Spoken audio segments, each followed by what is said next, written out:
السلام عليكم، اهلا بكم في فيديو جديد. فيديو النهارده فيديو جميل وسهل جدا. هنعمل مع بعض الكفته بالبرغل بطريقه سهله جدا. لو انتوا اول مره تشوفوني ما تنسوش تشتركوا في القناه وتحطوا لايك للفيديو. يلا نسمي الله ونشوف الطريقه والمقادير. معانا هنا ربع كوبايه من البرغل غسلناها كويس جدا ونقعناها في ميه تكون سخنه. والمقادير عندنا هنا لنص كيلو من اللحمه المفرومه. هنعمل كفته بمقدار نص كيلو لحمه، هنحط عليه ربع كوبايه من البرغل. هنجيب هنا بصلتين حوالي متوسطين كده زي ما انتم شايفين، اي نوع بقى عندك موجود المتاح، ومعاهم طماطميه صغيره كده. هنبتدي نضرب البصل والطماطم في الكبه، وهنبتدي نصفي الميه بتاعتهم، لان احنا هناخد الميه دي علشان نصبع بيها الكفته بعد كده. تمام، هنصفي بقى التفل كويس قوي وناخد الميه نحطها في بوله علشان هنبتدي نتبلها وناخدها نصبع بيها الكفته بتاعتنا.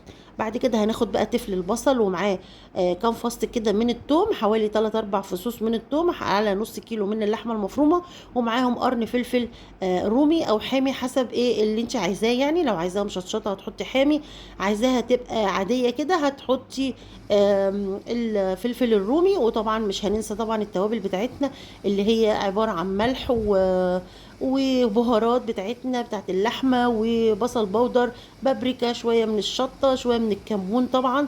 وهنا جبنا عودين كده من البقدونس، لو انت متاح عندك كزبره تقدري تضيفي. انا ما كانش عندي كزبره فحطيت بقدونس.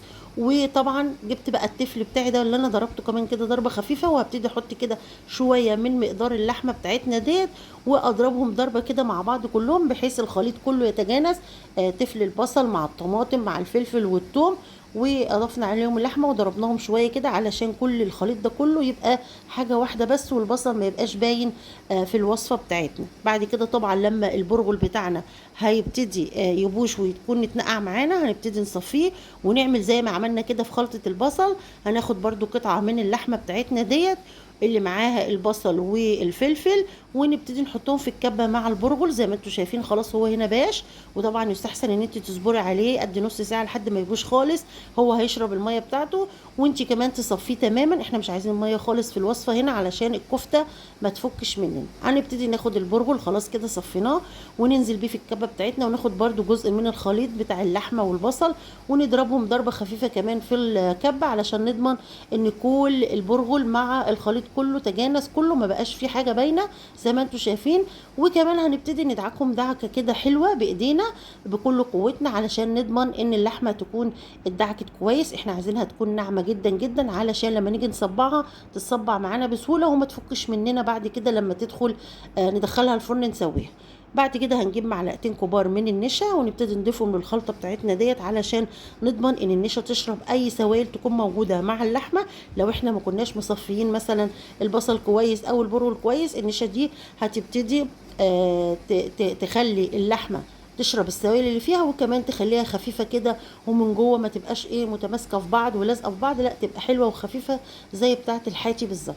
تمام كده خلاص احنا خلصنا كل الخلطه، وكنا طبعا ضايفين التوابل بتاعتنا مع البصل. لو انت حاسه بقى ان اللحمه بتاعتك ما فيهاش نسبه دهون حلوه كده، تبتدي تضيفي معلقتين كبار كده من الزيت زي ما انا عملت، وتدخليها التلاجة تقعد حوالي من نص ساعه لساعه الا ربع، بحيث تسمخ كده وتسقع معانا كويس علشان لما نيجي نصبعها ما تفكش مننا. لان طول ما اللحمه وهي سخنه مش هتديكي النتيجه المطلوبه وانت بتصبعيها، لازم تاخد شويه راحه ترتاح كده في التلاجة وتسقع زي ما انتم شايفين كده، تسمخ زي ما بيقولوا.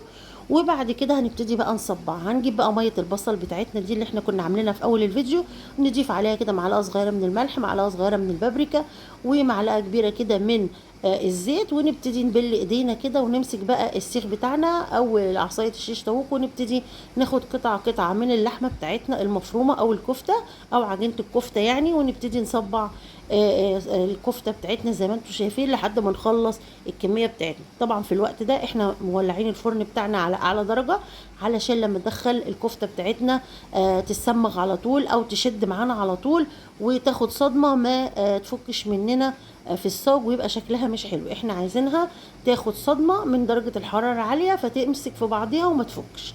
خلاص كده زي ما انتم شايفين الطريقه سهله جدا وبسيطه.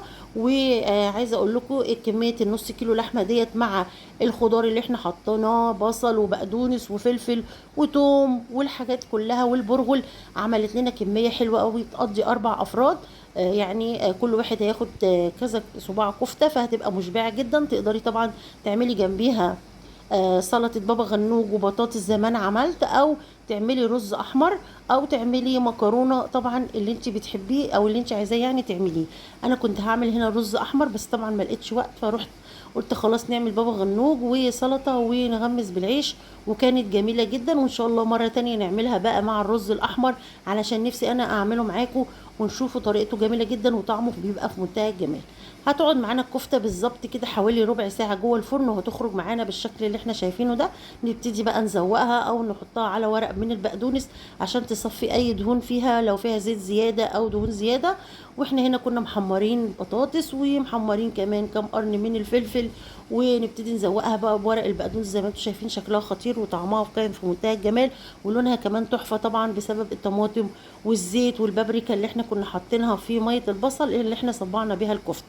وعملنا كمان سلطة خضراء، وعملنا كمان سلطة بابا غنوج معاها، وكانت أكلة جميلة جدا. يا رب تعجبكم، يا رب الفيديو يكون عجبكم، وإن شاء الله نتقابل في وصفات تانية كتير وفيديوهات كتير تكون بتعجبكم، وصفات تانية. ولو حابين أي وصفة تقدروا تكتبوا لي في التعليقات أي وصفة انتوا عايزينها ننفذها مع بعض. واشوفكم على خير إن شاء الله فيديوهات جاية كتير. مع السلامة.